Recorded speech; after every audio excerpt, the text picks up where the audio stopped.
the perception of Jade Cargill leaving AEW is far greater than actual Jade Cargill not working for AEW anymore. You're not missing her matches. You're never going to miss a Jade Cargill match. Who cares? All right. Yeah, promos are interesting. She looks great, all that stuff. But there isn't someone saying, "Man, I can't wait for that Jade match. She's going to have great." It's not that kind of party over here or whatever.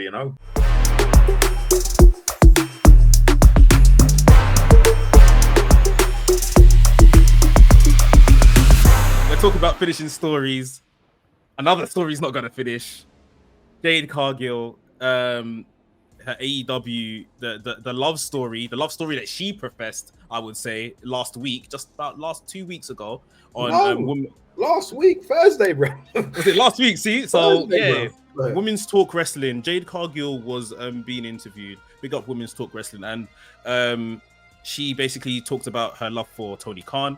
And she can call Tony at any time. Tony's brilliant, and there's no other place in the world she'd rather be than AEW. I'm paraphrasing, but she basically said that. That's what she said, that last part. Oh, is that what she said? Okay. I don't want to be, there isn't a place in the world. That's what she said. Yeah. And by all accounts, following Dynamite on the 13th of September, it seems like Sean Ross Sapp from Fightful was doing a bit poking around as he does, and he reported that Jade Cargill has basically finished up with AEW. She is the likely place that she's moving to is WWE, and that's been heard from the insiders in WWE and insiders in AEW. She had a match with Chris Statlander to kind of blow off their feud. Chris Statlander got the win. Apparently there was like some type of sign of respect at the end of their match on Rampage. And we've only just seen her return to TV, Collision. Now, firstly, I'll get your initial reaction, Knowledge. What was your thoughts when you must have seen this on the timeline or wherever you must have seen it from everybody else? Like, what was your thoughts of Jade Cargill leaving? I was surprised because when she was away, I did hear from a few people that there's a chance that she isn't coming back. And at the when I heard that, I was like, well, that's dumb, because you've put all this stock into this woman, and she's done one fucking job. She lost one match. Yeah. And I was like, there's no way they're going to let her do that. No way. So, all right. And then she came back. And I was like, okay, they've got her back. They've good. And then I see this morning and I'm shaking my head and I'm like, what is going on here? So I'm going through my messages and stuff and I'm seeing this and I'm being told about the reaction, what was being said backstage and stuff. And, there are people that legit think that she's not coming back to work. That's it. Yeah. She's done. I'm hearing, these reports from Sean Ross Sapp, actually, that her deal expires. And I think it was Mike Johnson, but he said her deal expires in a couple of weeks. Dave will have a story tomorrow in The Observer. He'll have a big story with all the information in it because it's important to be the most accurate and not. It's always important as a journalist to not get the most out of the story instead of being the first to report, if that makes sense. Though, I remember hearing that on CNN once, and I thought that was really true. You should always have the most information, and not just be the first one to be like, "Well, guess what?" Yeah. But it doesn't surprise me because here's the thing: I've heard for a long time that there were people in AEW that were against that push that she got. And the reason that was because of the fact that she wasn't a wrestling fan coming into this. And when you're not a wrestling fan, what are your aspirations really? What is your aspirations? If you're not a pro wrestling fan and you're going into pro wrestling, really, what is your aspirations? Like, you don't know who. I mean, the people that she works with, she goes into this company and she sees this guy, Kenny Omega, walking around, and she sees, the Bucks and these people, and to people in wrestling, Kenny Omega is like God. Right, I'm not even exaggerating, bro. Like, I know. Kenny Omega, Bryan Danielson, these people are like, Bryan Danielson and Kenny Omega are two of the best pro wrestlers I've ever seen. They're definitely, but sitting on her sofa at home or whatever, like, she doesn't know these people. She knows WWE, she knows The Rock, and she knows Hulk Hogan, and she may know Stone Cold Steve Austin and people like that. So it's like, that is your aspiration, really. So when she came in and she was getting this push, people were like, why is this woman getting pushed when there's a chance that as soon as a deal comes up, you're going to put all this stock into worth for her to go elsewhere? And now, Max, and I know I've said this on Wrestlings, I might have said it on the WrestleManiac YouTube channel. When Cody Rhodes left AEW, he left all these matches on the table. He didn't do the Adam Cole program, didn't do the Danielson program, didn't do a Moxley or a Kenny program or a Punk program. Left all those on the table and left. Jade Cargill has been in that company for how long? 3 years? Maybe longer, I don't know. All right. Where was the Britt match? Exactly. Where was the Shida match? Where was the Jamie Hayter match? Like, the program that I was always told that they were saving was Britt and Jade Cargill. They're two biggest women's stars. They're two biggest ratings movers putting in a feud. They never did it. They never got around to it. And that is something that I think is just... That's promotional malpractice. I always say some people need to get the promoter's license revoked. And the fact that you had this woman for this long and you're letting her walk out the door without having her do... She did one job to Statlander. She did two. She did another one yesterday. And now you're letting her walk out. So she's beating all these people. No, she hasn't beaten your top stars. Fair enough. She hasn't beaten Britt. She hasn't beaten Soraya. Whatever, fine. But she's beating everybody else and you're letting her walk out. That is promotional malpractice there. It's ridiculous. It is. When I saw her return and Collision, I thought, okay, cool, she's back. And I thought particularly Collision because of, obviously, we've lost CM Punk there. We're trying to maybe stack the deck over there and give it some name value. I saw her return with Statlander and I was thinking, it's TBS again. They did a good number on Saturday. Good. I'm happy that, they recovered from, I guess, the week before where they reported that the numbers took a dive and stuff. But immediately my head went to, well, Britt's not doing anything. Jade, just came back. Let's put Britt and Jade together now, like right now, sort of thing. And now it makes complete sense as to why they went back to Statlander. But I just feel like, this isn't good. And of course, right now, everyone's talking about the pros of what this could be for WWE and the pros for her mainstream career, because we'll be foolish to act like that isn't a key factor in her going to WWE. But if you had to say there's like one overarching reason as to why AEW can't afford to lose Jade, it looks like they already are. But if we can kind of turn back time and say you're in the room with her and Tony Khan and a contract in between, if there's one overarching reason to get her to stay, like what would you say it is? One reason for her to stay? I don't know if there is one. Why would she want to? This is it. Like, what is the selling point of the AEW women's division for her to want to stay? Well, here's the thing, Max, all right? And I'm being totally transparent with you, okay? And I don't want to sound harsh. I really don't, all right? I'm going to. Jade Cargill, if she stays in AEW, it's not going to matter. Like, and I'm not one of these people that you won't see me in a Discord. You won't see me going on any platform talking about they need to do this with the women's division.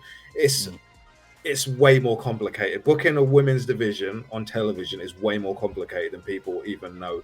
Like, I won't get into it here. Maybe we can do another show about why that is the case, but it's a lot more complicated and intricate than people could even imagine. All right, but Jade, when she came in and she was first on television, she was doing really big numbers on TV. Her quarters always did good numbers. Her and Britt, they were always the two. Yeah. Problem is, though, is that with Jade, it was the same old for a long time. And she was always in shitty feuds with people. She was always in feuds with... She was never in feuds with top people. It was always the middle tier of women. It would be Anna Jay, Ty, Nyla Rose. It was Athena. It was the mid-level players in AEW. She was never on top of the card. And after a while, her quarters, they didn't mean as much. And, soon she was just flatlined at a level. So I say to that point, I mean, to what you asked, is there a reason for her to stay? Not really, because if she stays, what's she going to be doing? All right, fine, she's going to go in the women's division. Mercedes is coming in, I'm sure, so that's maybe something that she'd be interested in, is having a program with Mercedes, all right? Great, I'm sure that would be fun to watch and everything else. But losing Jade Cargill for AEW, like Jade Cargill staying in AEW, in my opinion, it doesn't matter. She can, whatever, it's fine. If she wants to stay, great. Losing Jade Cargill, as far as business wise, to be honest with you, for AEW, doesn't mean anything. It means nothing. What about? I guess you're looking at it from the TV point of view. Go on. From the TV point of view, it means nothing. All right, because I mean, she's not a big ratings mover as she was before. Obviously, you can build her up again, but as of right now, she leaves. But, and I say but, the perception of Jade Cargill leaving AEW is far greater than actual Jade Cargill not working for AEW anymore. You're not missing her matches. You know, you're never going to miss a Jade Cargill match. Who cares? All right. Yeah, promos are interesting. She looks great, you know, all that stuff. But there isn't someone saying, "Man, I can't wait for that Jade match. She's going to have." You know, it's not that kind of party over here or whatever, you know. But the perception of losing Jade Cargill, a woman who was pushed to the moon and was at the forefront of one, she was one of their top stars for years. It was her. It was Britt. It was who else would it have been?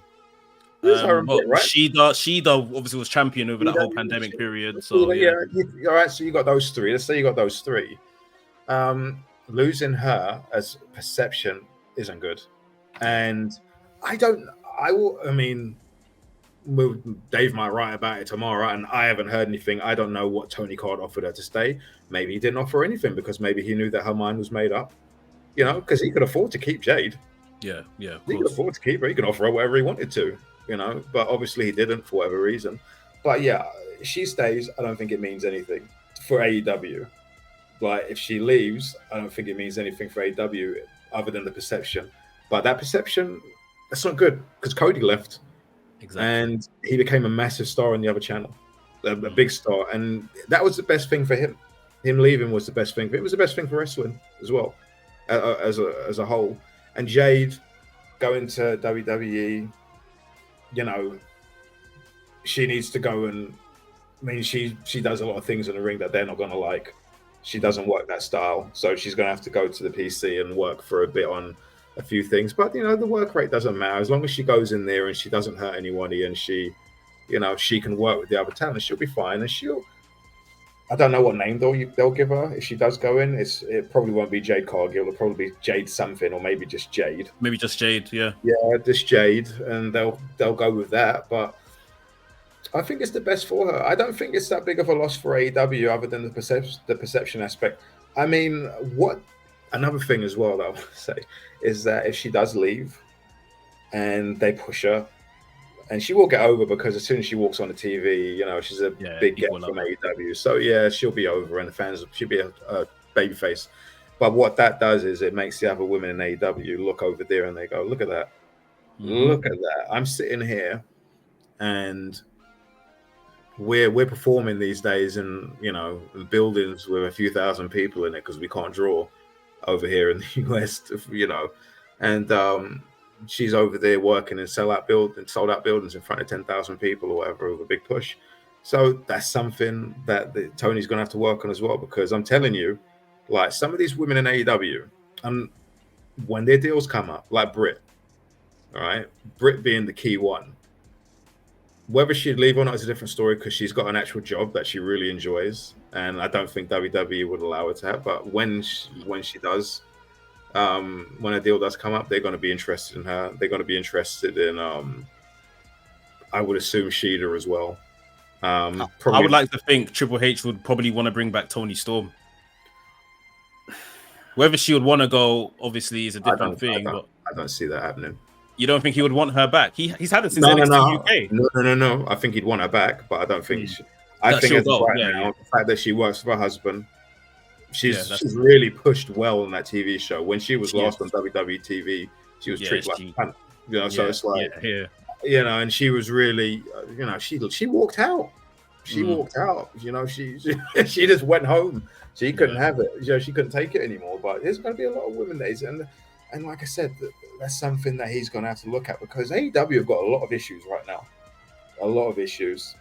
The main one is they can't seem to fucking sell a ticket these days. And, you know, and it happens to promotions. It really does. WWE have been in this situation, you know, and, I don't know how they'll fix it. I mean, they've really got to think long term. They can't just hot shot for the next few weeks. They've got to think long term, and they can clean it up. But they've got a lot of issues right now, and hopefully, and I'm sure they will. They'll come back from it. But yeah, the perception of losing Jade is massive. Is my point. I mean, what do you think? What do you think about it all? Yeah, I'm talking here. I want to hear you. For me, I think it's definitely that you're bang on in terms of it's like no one's necessarily waiting on the edge of their seat for a Jade match, but I think it's what she's done in terms of the mainstream for them. I've seen she's really good, like that. Really good in those things. Excellent. It's all that ambassador kind of stuff where she was being pushed more so than Britt Baker, who was carrying those roles, more so than whoever the women's champion was at the time.